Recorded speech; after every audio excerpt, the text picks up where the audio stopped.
You've heard from police fighting what seems to be an uphill battle involving stolen cars and young suspects. Tonight, we're hearing from the owner of a car stolen from their driveway and possibly used in a murder. News 8's Joe LaFurgey has this story.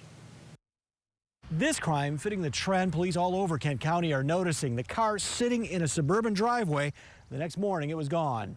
Somebody was apparently walking around the neighborhood testing cars and seeing if there were any that were unlocked. 4 days later, Vicki Gilchrist was told her husband's 2015 Taurus was involved in a drive-by homicide in Grand Rapids.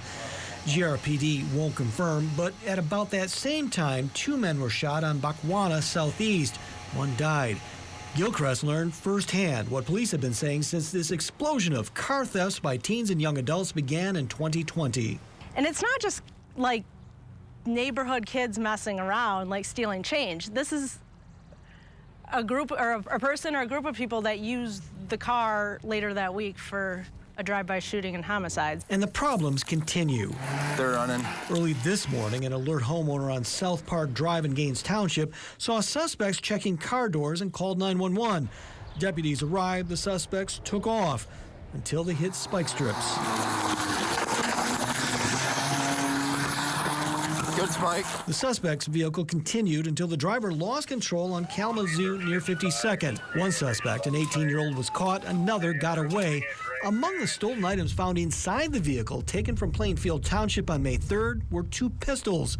One was taken from a vehicle burglarized minutes before on South Park. If we wouldn't have intercepted that, that's how those guns then end up on the street, and then they're involved in shootings and homicides, and that's what we see. Just 24 hours earlier in Byron Township, neighbors on Marshwood Court saw suspects breaking into vehicles.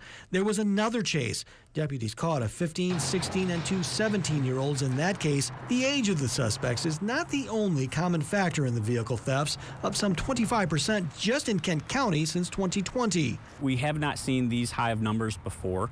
And while 2 car brands have grabbed the headlines, less than 1/3 of those stolen vehicles were Kias or Hyundais. And if you want to find out where the thefts are concentrated, well, throw a dart. Grand Rapids, Ada Township, Rockford, Byron Township, Gaines Township. There's not a neighborhood immune from the crimes. But the vast majority of cars are still just regular run-of-the-mill cars.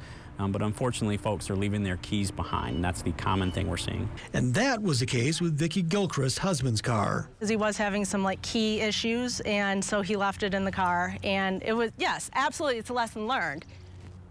But there's a separate issue, which is there are people walking around our neighborhood at night that are looking to steal cars. We have much more information on how you can avoid being a victim at woodtv.com. In Ada, Joe LaFurgey, News 8.